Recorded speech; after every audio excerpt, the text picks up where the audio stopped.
Hi guys, well let's have a bit of an introduction to Affinity Photo version 2 for the iPad. Now if you've got version 1 you'll find version 2 the same but different, if that makes any sense. When you first open up, as you can see, we've got what's referred to now as the live document screen, live docs, and you can see that that's the one there that I'm touching. And that's a touch there, and you can see it flicker. I've got 3 documents there at the moment. Those documents are in theory open, but they're sitting kind of in the background for when you want them. But let's start right at the top with the blue, with the icon there and the blue dot as I tap it. That brings up close all documents. So if you tap that, all of those documents will close. Now I don't want that at the moment because I'll only have to open them again. You can check for updates. You can import content. In other words, you can import another image directly onto that screen. And of course the About button. That's About Affinity Photo version 2 for the iPad. Same as fairly standard. Just touch it and it goes away. Now, as I mentioned, the live doc screen shows you the documents you're currently working on, have worked on, or will work on. And it's fairly straightforward. To open one of those documents, you simply touch the document and it opens. And that's one there with some with swatches, barcodes along the bottom. They're the colour palette that is used in that image. And that's for a different thing that I was working on. Now, when you come to the next one, which is down here, the new one, whoops, we don't want to do that yet, too quick. But that's what happens. If you just touch the new button, up comes a list of presets and their margins, the general, the settings for the presets. Let's select A4. And that's the one that comes up there. You can see 297 by 210 millimeters. Image placement, prefer embedded or prefer linked. I prefer embedded anyway. And up here, you can select portrait or landscape. That's fairly straightforward, and I won't get into the detail of that at the moment because we can find that out as we go along. But what's more important is down on the bottom here, what these things are for. Now, this first one looks like a stack of paper. That's fairly straightforward.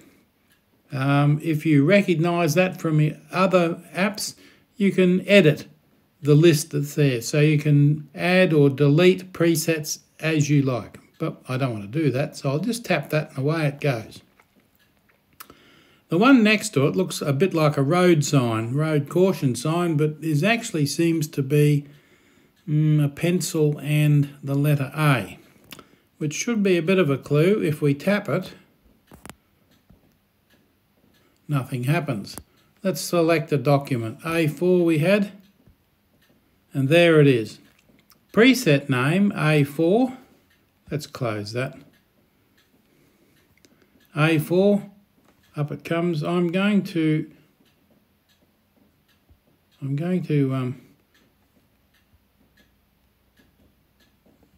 create a floating toolbar there. There we go.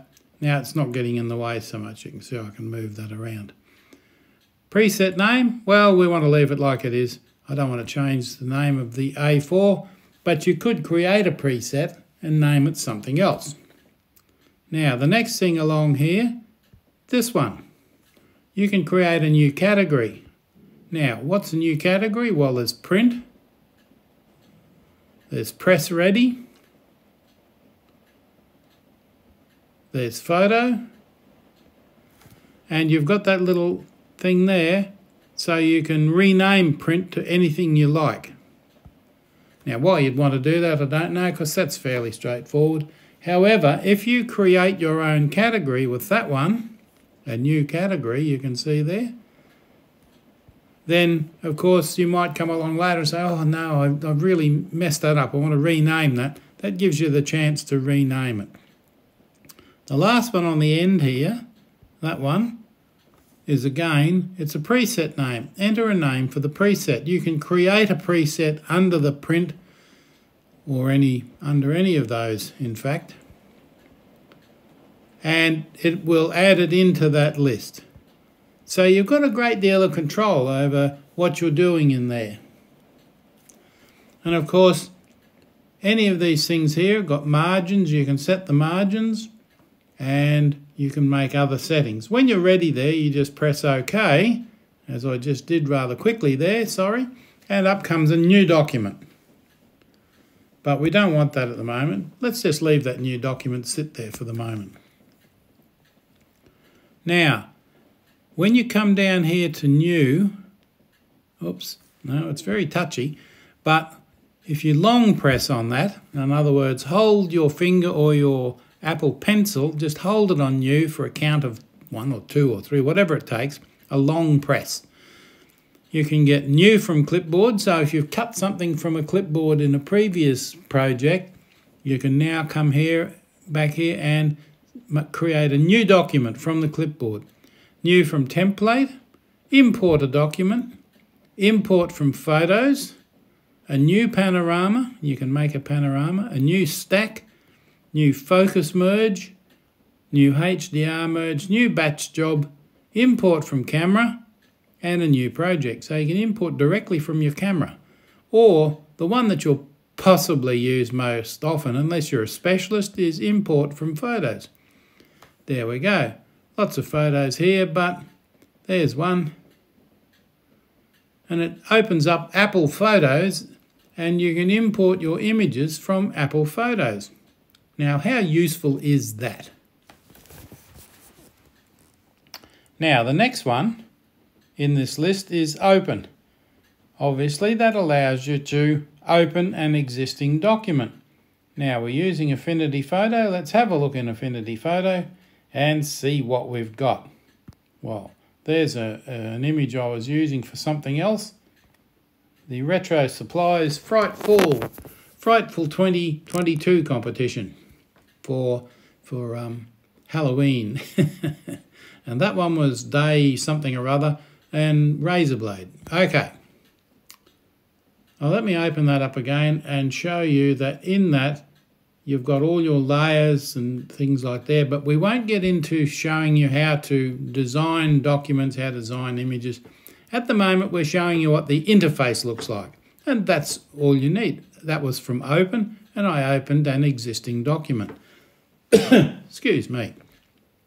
Now, samples. These are samples that are created and supplied by Affinity, or Serif, whoever actually runs that. Now here's the Firefly Club. I've just tapped over here, top right hand side. It's downloading the sample, and here it comes from my blazingly fast internet connection.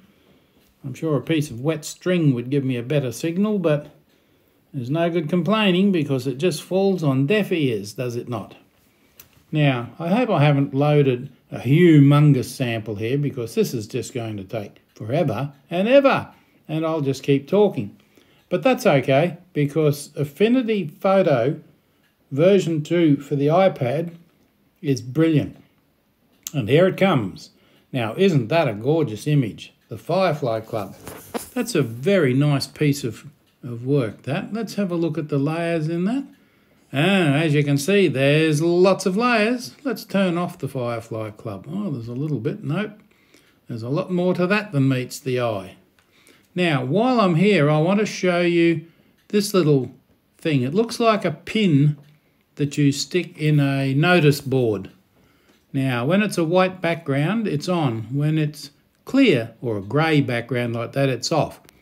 When it's off, it means that when you tap the image to work somewhere in there, it slides the panel back in to the right.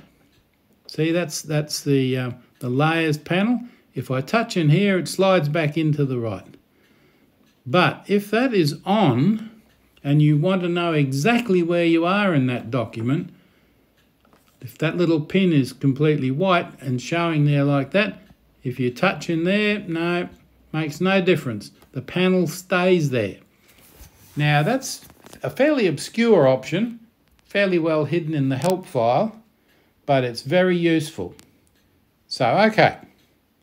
With no further ado, we're back to the main menu, or if you like, the Live Documents display. We've had a look at samples. Now let's have a look at the help file. The help file is your friend. Layers. Let's have a look at layers. About layers. What are layers? Well, now there's an interesting photo. And it tells you all about everything in the app. If you're looking for something, don't spend hours wandering around the forums. Well, not at first. At first, remember to go to the help file. It's right there on your screen. Tap the X up in the top right hand corner there and you're back there. Too easy. Now while we're on this front page, slide left. Did you see me do that? Slide left. And it brings up this little sub menu that saves the image to your save location. Slide left. You can duplicate your image. See, it says there copy. Look at that. Slide left. And you can rename it. Please enter the new name for your document. Cancel. I don't want to rename that one, but I may want to rename that one. However, the little X, if I decide I don't want that, tap the little X, close without saving. See, I didn't save it, but I can still close it without saving it, and it's gone. That's how you get rid of images from your live document screen. So we've had a look at live docs, the two options in new, open a document, had a look at the Affinity samples, had a look at the help file. This bottom one is the account. Of course, if you logged in, there's your account and all of the overlays and paper farms and things. When you download those, they appear, certainly in my case, to download to the downloads file, downloads folder, in the position that I've told it. Now, I've told it to save everything to the iCloud, so it's downloading to the downloads folder in iCloud. If you say on the iPad, it'll probably create a folder on your iPad. I'm not too sure about that because I haven't done that, and nor do I intend to. There's my files, favourites, downloads. Now that downloads folder is in iCloud. It just happens to be my favourites. On my iPad, do I have a downloads folder? Nope, I don't. You see? Now that's the files menu. Files menu is also your friend. Don't forget it's there. Let's go back to there, and there it is. Pops up straight away again. Now preferences is an interesting one. Right at the bottom. General, undo levels, undo limit. Be careful of the undo limits and autosave intervals. The undo limits can take up a bit of memory. So if your iPad is a little short of memory, you've got a small one, make sure you leave that, say, at the defaults. Now I've got nearly everything else turned on there, automatically update, help, etc, etc, etc. There's nothing there. Show touches is an interesting one, which may or may not be working properly on this version. However, I've got every faith in the designers and the programmers, and I'm sure they'll fix this in good time. Retina rendering only. Well, I don't know about that one. You can experiment with that. I prefer to leave it off. Present on external displays. Well, you can, if that's on, you can go to an external display. Fairly self-evident. User interface, background grey levels. You're familiar with that, I'm sure, by now. Sets, if you've got an open screen like this grey level here, it adjusts that grey level in working documents. If you happen to be left-handed, there's left-handed mode. Automatically hide the user interface. That can be a bit of a nuisance, but if you're working right near the edges of a document and the user interface is showing, it will automatically nudge it away so that you've got the full screen. The others I leave there. Show status bar, show selection in Layers Studio, show undo and redo buttons. Now what are those? They're very useful. Let me just get out of here and I'll show you. Okay, let's open the girl's image up now. See down here, that's the automatic user interface. See, it's moved that out of the way. If that was off, that wouldn't move out of the way. But there is your undo button, and there is your redo button. Saves you having to, if you make a mistake, you can undo it. If you want to redo it, then redo it. It's no big secret, as that girl's indicating, but it is very useful. While I'm on that screen, there's a question mark there.